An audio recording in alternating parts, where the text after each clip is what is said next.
Hey everyone, this is Will from China, and welcome to this brand new and exciting episode of The Missing Piece. Before moving back to China, and most of you probably know, I used to be an international correspondent. I traveled internationally. Some of the countries were enjoyable. Some of the countries were rather unforgettable. I will never forget the 2 weeks that I spent in one of the important and critical countries in the Middle East, Syria. 2 weeks in Syria absolutely changed my life.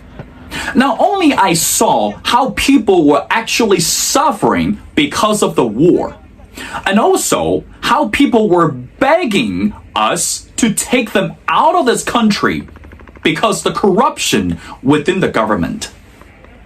But today, I'm not here to address the country of Syria. If you follow the news last week, one of the major and shocking decision came out. The US president, Joe Biden, decided to put the troops out of Afghanistan without any hesitation. That was such a shocking news, not only to the US citizens, but also to the NATO allies and the neighboring countries across the world. In this episode, I am not going to talk about the decision was made either with or without any consultation. As you know, Will is an international news reporter, and I do have friends across the continent. In order to understand and appreciate some of the information that the media didn't tell us, or some of the secretive information that the media avoided sharing to us, I invite one of my close friends, and also I would say the person I admire the most, a formal international journalist, Dr. Michael Patrick. Most of you might be familiar with Dr. Patrick. He joined our show before, and he shared with us how some of the countries, for example, Lithuania and the European countries that he used to travel and report a lot more interesting and engaging news. Regarding the decision pulling the troops out of Afghanistan by US President, I couldn't think of a better person who can help us to get deeper and understand some of the critical and important information, again, we won't hear or we did not hear from the other media outlets. But before we get to the interview, did you know that Afghanistan today, more than 40% of the people live below poverty? And on the monthly basis, the average income, if I remember correctly, will be $1. Can you imagine that you're able to live only $1 per month? And of course, throughout the entire report, we saw the pictures and the medias, how the government was turned into what we called a chaos. The head of the government abandoned the country. Instead, Taliban, the famous extremists or the famous terrorist groups, took over the country. Right now, they are sitting in the governmental parliaments, are gardening or even governing the nation. It was painful to watch. Was it just really that simple? That spent 20 years in this country, US mission was done? Or was there any additional relationship happened that we don't know between US and the Taliban, or maybe between US and the Afghanistan countries? People are really anxious and they're so worried about the people in Afghanistan at this moment. So that's why in this episode, I asked some really harsh and critical questions to Dr. Patrick. I want him to tell us something that we don't know about the secrets. Why the decision was made so hasty? Why some of the people, and even we would say more than 10,000 or more than 15,000 Americans today in Afghanistan are still not able to leave the country? And most importantly, what is the relationship between China and Afghanistan at this moment? By leaving the troops or by calling the troops home, how does China can take advantage of this opportunity? We are going to answer all the questions in this episode. Again, the interview is rather extensive. So we are going to break the interview into two parts, and so that you should have a better and a deeper understanding regarding what's happening in Afghanistan at this moment and the relationship between Afghanistan and China and Afghanistan and other countries. Again, everyone, this is Will. Thank you for watching. I hope you enjoy the conversation between me and Dr. Patrick. And I hope that you're able to learn something, can enlighten yourself, or even feel free to share the episode with the friends around you. That's what we are trying to do. Each episode, we want to give you something new and something fascinating, and most importantly, something unknown to all of you. As I mentioned before, please feel free to comment and leave your thoughts and ideas as soon as you finish watching each episode. And also, as Will always says, if you have any special or interesting guests that you would like to share or recommend, please feel free to connect with Will. And I'm looking forward to listening or discovering their own stories, so unique and so amazing. And last but not least, please continue to subscribe to our channels and help us spread the word. Ultimately, the missing piece is not about Will, it's not about you, it's about the world after all. Thank you. Here's the show. There was a fellow who was a magician, very famous world magician, named Harry Houdini. He could escape from anything. That's right. From all sorts of things. And the secret to Harry Houdini, and the secret when you begin to look at international affairs like this one, is one word: misdirection. In other words, you're focused on one thing, which might be the panic and chaos in the streets, but you're missing other things that may have been going on for a long time that may help you to understand this current context. Take these what the eye sees and what the ear hears, the mind believes. And when you're focused on all of these immediacies, you may miss completely the bigger issues that are rolling behind the scenes, and that we're getting the perfect outcomes.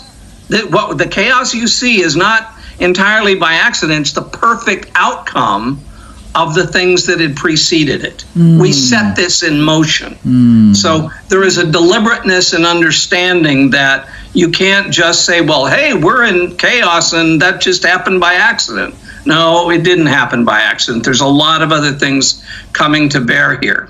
Now, one of the issues, I'm going to try and break this out quickly, but one of the functions that presidents use intelligence services for is they can provide plausible deniability. Early on, you saw Biden blaming he was getting bad intel. That's right. And something like they didn't know about all this. Well, that's been proven to not comport with the facts. In fact, the CIA got their people out, or most of their people out, 6 weeks ago. They were out early. They saw what was coming.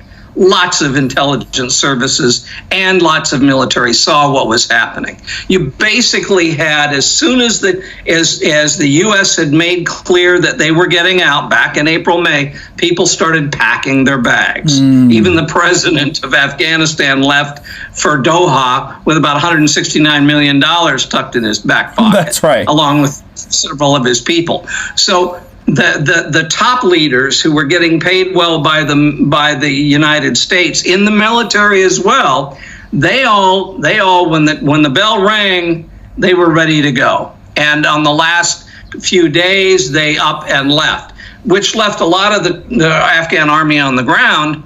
Like what? Where did they go? Where's our air cover? How come nothing is happening? Right. And left them in a terrible spot.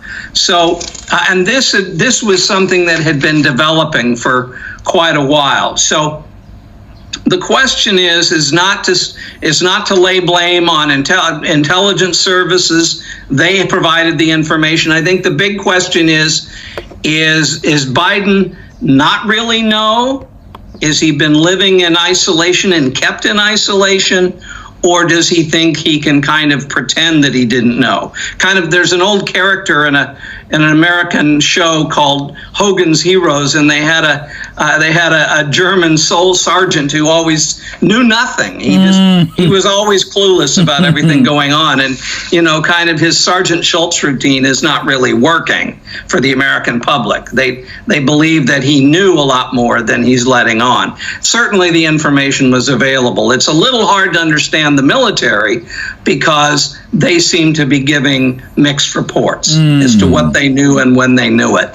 But a lot of people did on the ground and took action quickly to get out of Dodge, as we say in the West. So the question is who wins and who loses? That's right. That's what, if you wanted to get to the big picture, go who wins and who loses in the circumstance, because you back up from there and you begin to identify what's the game afoot here, not just the panic at Kabul airport. Okay, one word. There was an old show that once said that if you want a future in America, you need to invest in plastics. And it's an old movie, and it was like plastics would drive industry. Well, there's one word today in our new environment, and that word is lithium. When you want to think about Afghanistan, think lithium. Lithium is it's considered that there's trillions of dollars in value in lithium. Afghanistan has one of the world's, if not the world's, largest deposits of lithium. That's one person described them, and an American described them, researcher described them in a policy paper as soon the Saudi Arabia of lithium. Wow. Well, let's just for a moment step aside a moment and talk a little bit about China. And when you talk about who's winning, who's the winner out of these results, that may very well be China. We talked about the One Belt, One Road initiative. That's right. That started back in about 2013. And really this advances China's role in all of these alternative energy situations significantly. China controls about 80% of critical minerals for car batteries, for solar panels development, and the capacity to develop solar panels. They're about 80% there. They have 8 of the 14 biggest mines in the people in the Congo, and which are for cobalt. And so they have a huge input on the issues of cobalt and the role it plays in these alternative energy sources. They have about a third of the polysilicon for solar panels. Now, they also have about 71 to 97%, or numbers I've read, for the capacity to produce solar panels in the world. We're just talking about for China, we're talking worldwide. Right. So they are a major player, not only with the minerals, but with the capacity for production. There's also a giant copper mine or copper deposits not far from Kabul, which are gigantic. And guess who's been talking to them about it? China. China's already in negotiations on all of these mineral issues and these development issues. There is a corridor that's being developed, and certainly between going all the way to the Peshawar area in Pakistan and China, and kind of an agreement, an organization they have for negotiating all of this. and it's going to probably, as China comes into its influence in Afghanistan, it's not going to replace the U.S. It's not looking to roll in and do the American military thing. But as it develops its relationships, it's looking at a highway that will connect China all the way to Peshawar, Pakistan, through Afghanistan. There is a great deal of promises and development and negotiations. Now, if we go back a bit to understand some of that, we find that China has about a 47, 48 mile border that it shares with Afghanistan. And it gets back to a group of people there that have connections in militant groups, militant Muslim groups, and in Xinjiang. When we were looking at what's the strength of Biden, what's the strength of Trump in the election, from China's point of view. Right. I said Trump is going to be on board with China but they're going to have huge disagreements, but they will make a lot of progress in this area of development, but the business side of it. They had some harsh conflicts in the moment, but he's going to be the most open in terms of some of that. We said that a lot of the human rights issues and these controversies would be something Biden would pick up.